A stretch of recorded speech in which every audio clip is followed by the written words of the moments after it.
Have you ever thought, I guess this is just part of getting older? You feel a little stiffer when you get out of bed in the morning. Your balance isn't quite what it used to be. One shoulder always feels tighter than the other.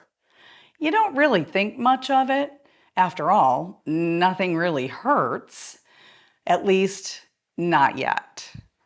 But what if your body has been trying to get your attention long before pain ever enters the picture? Today, I'd like to share 5 everyday signs that your body may be asking you for a little more attention.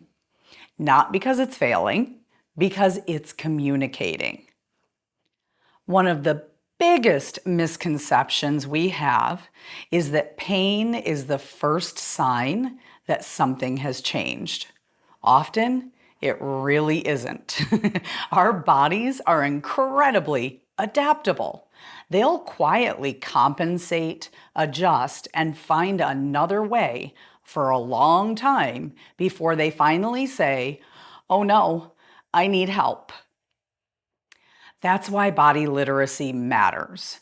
When we learn to recognize the whispers, we're much less likely to wait for the shout. Okay, sign number 1. Let's start with stiffness.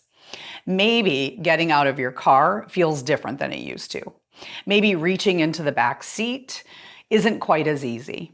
Maybe putting on your shoes has become a little more awkward. Most people assume, I'm just getting older. Maybe, but maybe your body is simply telling you, I haven't moved through that range of motion very much at all lately. That's information. That's not failure. Here's another one for you. Sign number 2. One side feels different than the other. One shoulder always feels tighter. One hip always feels stiffer. One ankle always seems less cooperative. That's worth noticing. Our bodies aren't perfectly symmetrical, but when one side consistently behaves differently than the other, it's often an invitation to become curious. Not worried, simply curious. What might that side be doing differently? Sign number 3 is one that a lot of people overlook. Your balance has changed. I had a student a while back who told me she'd started holding onto the counter every time she stepped into her pants in the morning. She laughed it off. Guess I'm getting old. But she was only in her 40s.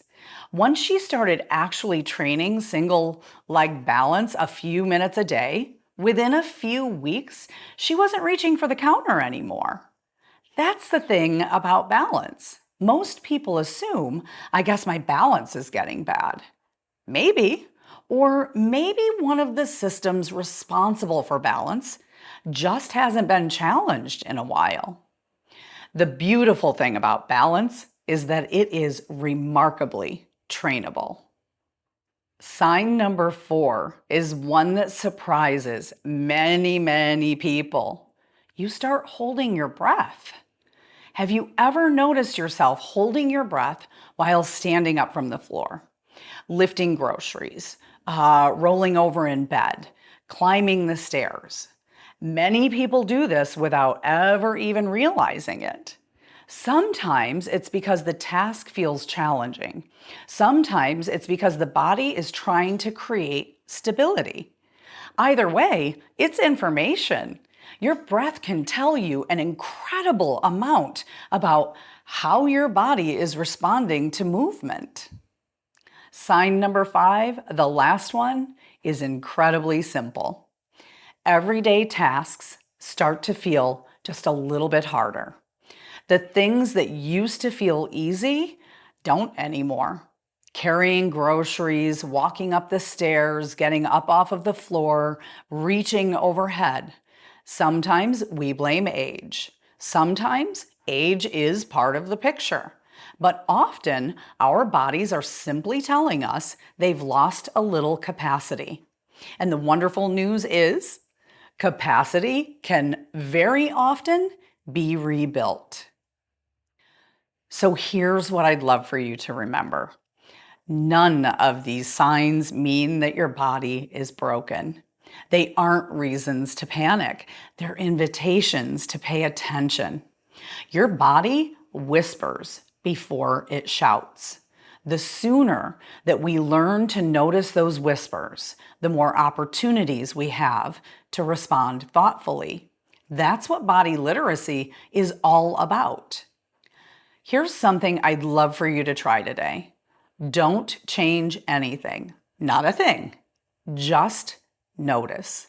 Notice which foot always steps into your pants first, which shoulder carries your bag, which hand opens the refrigerator, which direction you turn when someone calls your name. Just notice, because awareness always comes before change. So, if you're enjoying this body literacy series, I'd love for you to subscribe because each week we're learning how to better understand the everyday signals our bodies are constantly giving us. And if you'd like to explore these ideas even further, you'll find a link below to the Everyday Athlete Field Guide, where we dive deeper into how our bodies adapt, communicate, and change throughout life. Until next time, keep moving, stay curious, and take really good care of yourself.